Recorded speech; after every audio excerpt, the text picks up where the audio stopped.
Périphérie, Édouard Zombo. Quand j'étais au lycée et que mes parents me demandaient ce que je voulais faire, je disais à mon père, de toute façon, je finirais comme toi, je ferais la même chose que toi. Je me posais même pas la question de savoir s'il y avait autre chose. Ma mère me disait, mais tu devrais essayer d'être avocate, tu devrais essayer d'être médecin. Je disais, mais je comprends même pas ce que c'est. Comment on fait pour faire ce type d'études? Comment je sais si ça m'intéresse? Moi, je sais quand je cuisine avec mon père que j'aime la cuisine.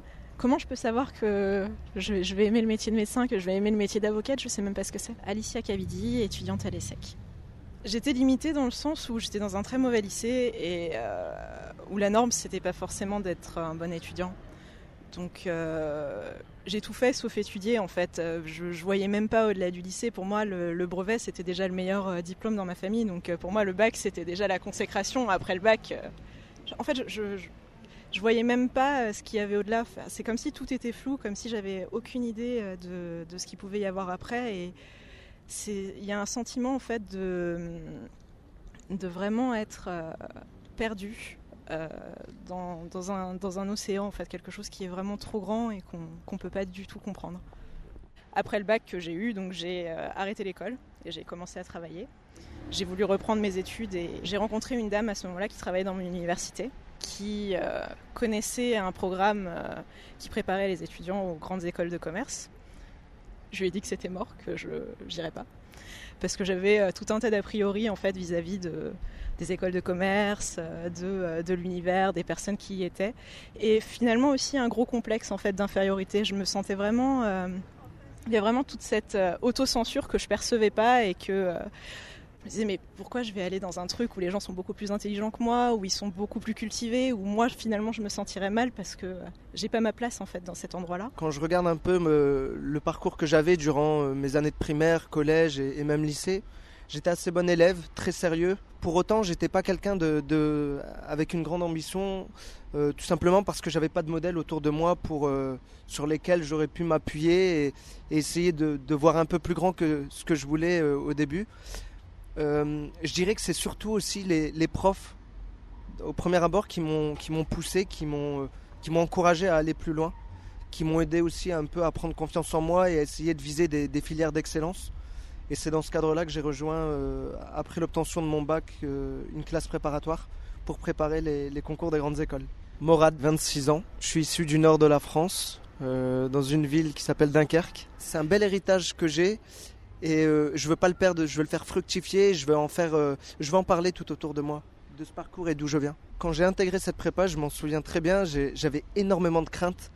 Des craintes qui venaient de moi-même, par mon manque de confiance en moi, mais également par mes parents, parce qu'ils voulaient que je réussisse, ils voulaient que j'aille le plus loin. Pour autant, ils me disaient, on n'a pas forcément les moyens de t'accompagner et de t'aider à t'accomplir dans les rêves et les ambitions que tu as. Il y a une forme d'illégitimité qui vient je pense par le manque de confiance en moi que j'avais. Ce monde était inconnu pour moi, surtout sur effectivement les fameux codes de l'entreprise qu'on connaît très peu quand on n'a pas un entourage familial qui a baigné là-dedans. Vous connaissiez des cadres dans votre environnement familial ?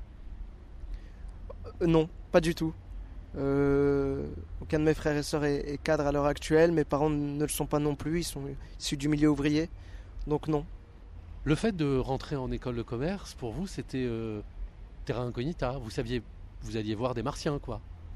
C'est un peu ça. Je vous dis, c'était un peu le pas dans l'inconnu.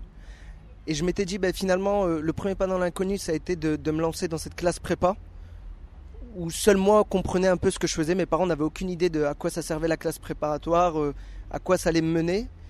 Et après l'obtention et la réussite de ces concours, le deuxième pas dans l'inconnu, ça a été l'entrée en école. Et là, j'avais déjà pris un peu plus confiance en moi. Je m'étais senti déjà un peu plus à l'aise à quitter ma ville natale et partir en région parisienne.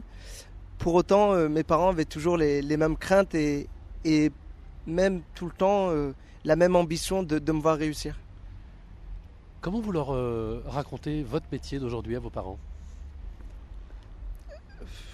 Je leur dis finalement de manière assez simple, parce que même pour eux ça reste encore quelque chose de très mystérieux, mais j'essaie quand même de leur démystifier aussi un peu le monde de l'entreprise, de leur expliquer assez simple que finalement mon métier aujourd'hui ça consiste à contrôler et certifier les comptes des entreprises, d'être un peu les inspecteurs de toutes ces entreprises qui nous entourent. Et je pense que c'est déjà une réponse plus que satisfaisante et qui leur donne déjà un peu une image de ce que je fais aujourd'hui.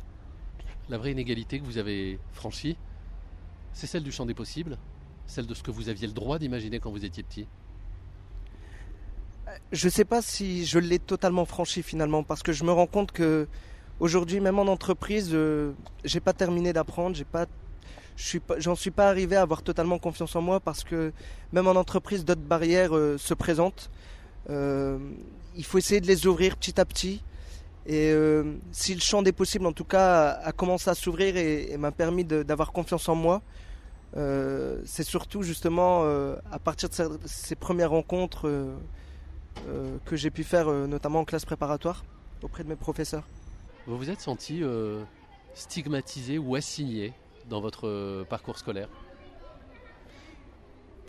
Stigmatisé, non, je pense pas, ça serait trop fort.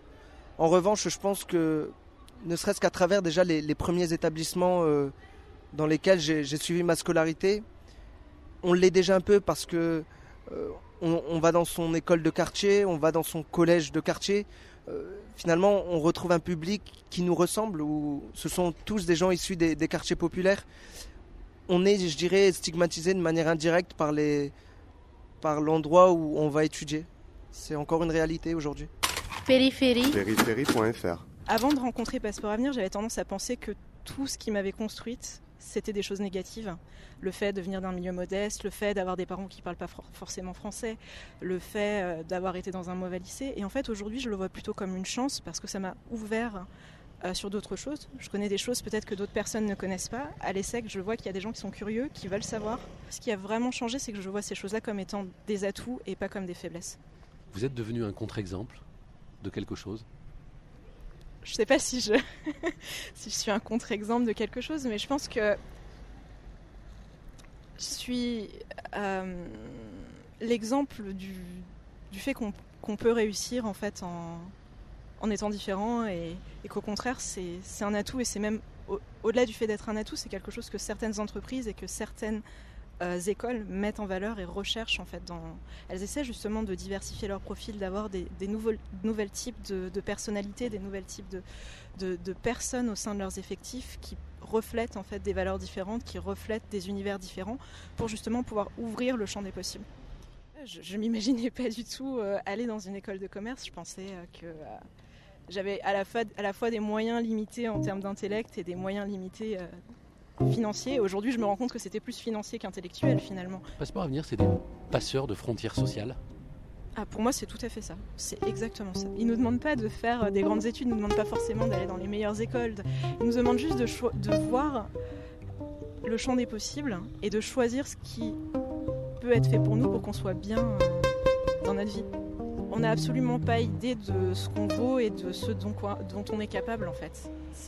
C'est ça qui est dramatique et qui est beau en même temps, parce que quand on découvre, je pensais pas qu'il y avait d'autres personnes comme moi en fait. Passeport Avenir, ça m'a aussi donné l'occasion d'avoir un modèle.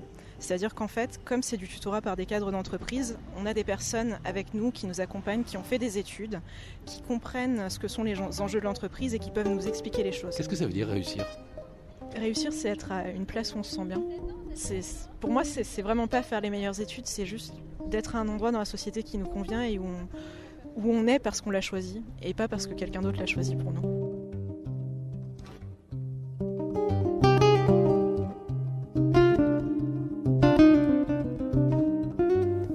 Périphérie.fr.